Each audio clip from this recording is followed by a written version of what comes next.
Je serais juste une petite voix comme ça, comme un ange à un démon, tu vois, sur tes épaules.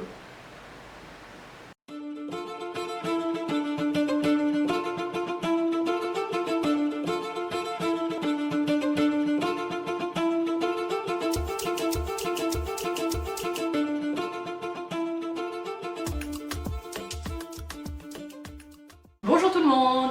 Je suis obligée de faire cette vidéo puisque, comme je vous ai dit dans la présentation, je suis un peu à la bourre sur les posts et mes critiques sur Instagram. Du coup je me suis dit, et si je faisais une vidéo YouTube? Du coup, là voilà! Du coup je vais mettre de Goodreads parce que j'ai aucune idée de ce que j'ai lu dernièrement, sauf le livre que je suis en train de lire. Je ne vous dis juste pas les mangas ni les BD parce que je compte faire une vidéo dessus. J'ai lu L'Insomniaque de Tahar Ben-Jelloun.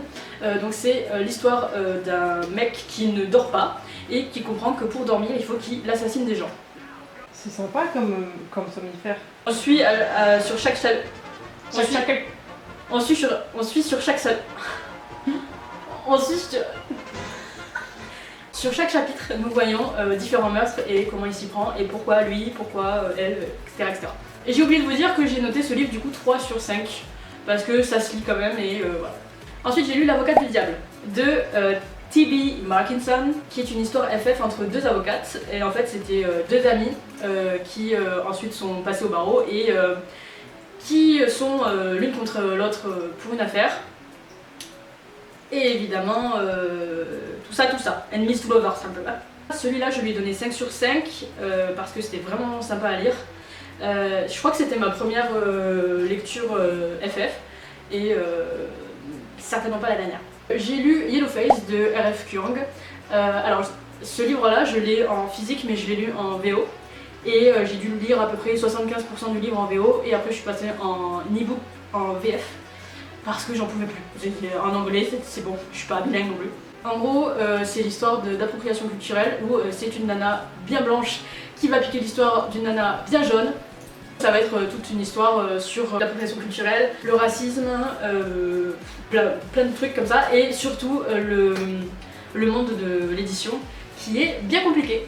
Celui-là je lui ai donné 4 sur 5 et en fait je me rends compte que ça m'a vachement énervé comme histoire parce qu'on suit une protagoniste complètement horrible et à un moment donné j'ai décroché du livre déjà parce que comme je vous ai dit c'est en anglais et je pense que ça a cassé le rythme de ma lecture et ensuite de l'avoir fini en français ça m'a permis de quand même bien terminer l'histoire et d'apprécier, mais j'ai trouvé le dénouement un peu tiré par les cheveux quoi. C'est vraiment une vision noire de ce qui est l'édition et de l'appropriation culturelle encore une fois. Donc je trouve que le sujet est vachement bien, il est bien écrit, mais de par son personnage qui est détestable et par cette fin plot twist un peu étrange, ça m'a un peu laissé quoi.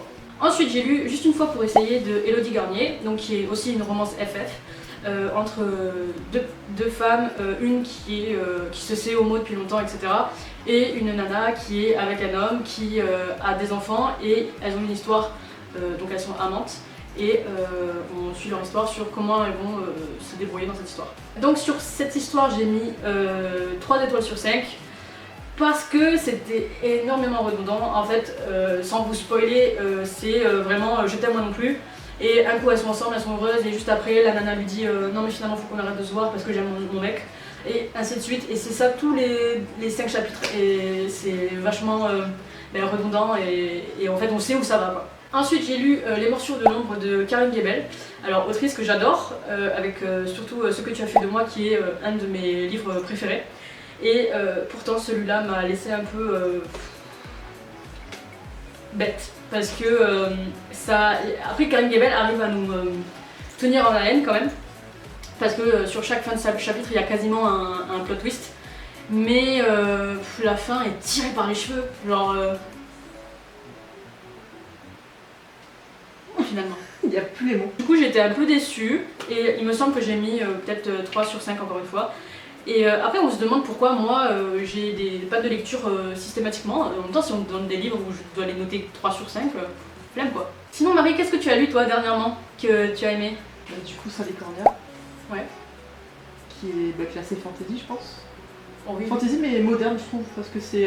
C'est vachement référence geek et tout non? Ouais. Fabien Clavel c'est ça? Et je suis deg parce que donc la couverture est très très belle et que j'avais les mains très moites quand je l'ai lu parce qu'il fait extrêmement chaud.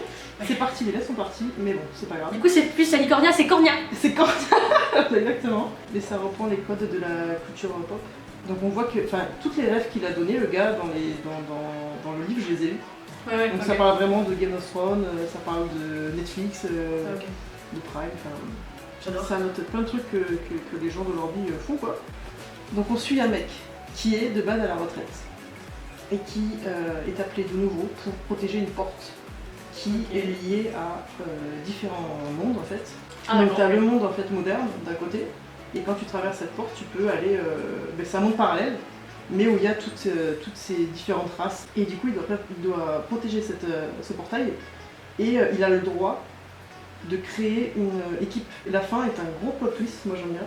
Ok, et t'as le deuxième tome. Et j'ai commencé à peine le tome 2 et il y en a 3 au total il me semble, mais le troisième n'est pas encore sorti. Sur 5, le tome 1, je le mets sur 5 sur 5 je pense. Nice. Vraiment. Ok. Ce sera tout pour aujourd'hui, j'espère que vous aurez aimé.